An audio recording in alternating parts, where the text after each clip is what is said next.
گناہ کرنے سے دنیا میں نقصان کیا ہے؟ بہت ہی مؤثر بیان ہے. فرماتے ہیں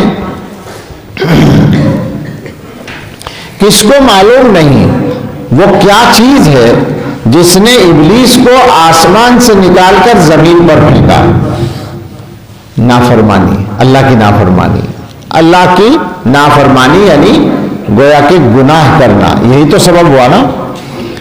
یہی وہ نافرمانی ہے جس کی وجہ سے وہ ملعون ہوا، اس کی صورت بگاڑ دی گئی، اس کا باطن تباہ کر دیا گیا. رحمت کی جگہ لعنت نصیب ہوئی، قرب کی جگہ دوری، مردود ہونا حصے میں آیا، اور تقدیس اور تسبیح کی جگہ کفر و شرک ملا.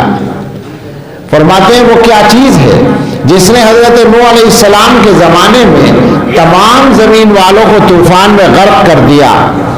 وہ کون سی چیز ہے جس کی وجہ سے تیز ہوا قوم عاد پر مسلط کی گئی، یہاں تک کہ زمین پر پٹک پٹک کے ان کو مارا گیا. وہ کون سی چیز ہے جس سے قوم سمود پر چیخ آئی، بہت تیز آواز آئی، صیحہ، جس کی وجہ سے ان کے کلیجے پھٹ گئے اور سب کے سب ہلاک ہو گئے. وہ کون سی چیز ہے جس کی وجہ سے حضرت لوط علیہ السلام کی قوم کی بستیاں آسمان تک لے جا کر الٹ دی گئی. معمولی عذاب نہیں ہے، خطرناک، تکلیف دہ، مہلک اور توہین آمیز. اوپر یوں لے جا کر بستیوں کو جبریل علیہ السلام کو اللہ نے حکم دیا، انہوں نے یوں اٹھایا اور یوں لے جا کر پلٹ دیا. وہ کون سی چیز ہے جس کی وجہ سے شعیب علیہ السلام کی قوم پر سائبان کی شکل میں عذاب آیا؟ ایسا آیا جیسے بادل ہو، وہ سمجھے کہ یہ بادل بارش برسائے گا، مگر اس کے اندر سے آگ برسی. وہ کون سی چیز ہے جس کی وجہ سے فرعون اور اس کی قوم دریائے قلزم میں ڈبو دی گئی؟ وہ کون سی چیز ہے جس کی وجہ سے قارون کو زمین میں دھسایا گیا اور سارا گھر اور مال اسباب سب زمین میں دفن ہو گیا؟ وہ کون سی چیز ہے جس کی وجہ سے بنی اسرائیل پر 2 مرتبہ تباہی مسلط کی گئی؟ فرماتے ہیں ساری چیزوں کا سبب اللہ کی نافرمانی ہے، اللہ کے حکم کو نہ ماننا ہے. آگے ایک روایت نقل کرتے ہیں، ایک علاقہ فتح کیا مسلمانوں نے. امام احمد نے روایت کیا کہ قبرص کا ایک علاقہ ہے، مسلمانوں نے فتح کیا، صحابہ نے. تو جبیر ابن نفیر ایک صاحب ہیں، انہوں نے ایک مشہور صحابی ابو دردہ رضی اللہ تعالیٰ عنہ کو دیکھا.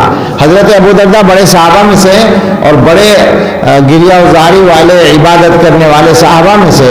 انہوں نے دیکھا کہ فتح ہوئی ہے اور حضرت ابو دردہ رو رہے ہیں. تو انہوں نے کہا کہ حضرت آج رونے کا کون سا موقع ہے؟ یہ تو خوشی کا موقع تھا، ہمیں اللہ نے فتح دی ہے، آپ کو خوش ہونا چاہیے. تو حضرت نے فرمایا افسوس ہے کہ تم نہیں سمجھتے، جب کوئی قوم اللہ تعالیٰ کے حکم کو ضائع کر دیتی ہے وہ اللہ کے نزدیک کیسی ذلیل ہو جاتی ہے. دیکھو یہ قوم حکومت پر تھی اور آج یہ ہمارے سامنے ذلیل و خوار ہو گئی. یعنی ہمیں فتح مل رہی ہے، مگر جو سامنے والے قوم ہے جس کو ہرایا ہے اللہ تعالیٰ نے، اس کے اوپر عبرت کر کے رو رہے ہیں کہ اللہ کی نظر سے جو قوم گر جاتی ہے اللہ تعالیٰ اس کو دنیا میں ذلیل کر دیتے ہیں. ذرا سوچیں، ہم لوگ بھی سوچیں اپنے بارے میں کہ دنیا میں ہمارے ساتھ کیا ہو رہا ہے. ہم شکایتیں کرتے ہیں دوسروں کی، کبھی اس پہ بھی غور کرنا چاہیے کہ سب کچھ تو اللہ کے حکم سے ہوتا ہے. کسی حکومت میں تو طاقت نہیں ہے کہ ہمیں کچھ نقصان پہنچا سکے، پھر کیوں ہو رہا ہے ایسا؟ وجہ یہ ہے کہ اللہ کی نافرمانی کی وجہ سے پوری قوم اللہ کی نظر میں بے قدر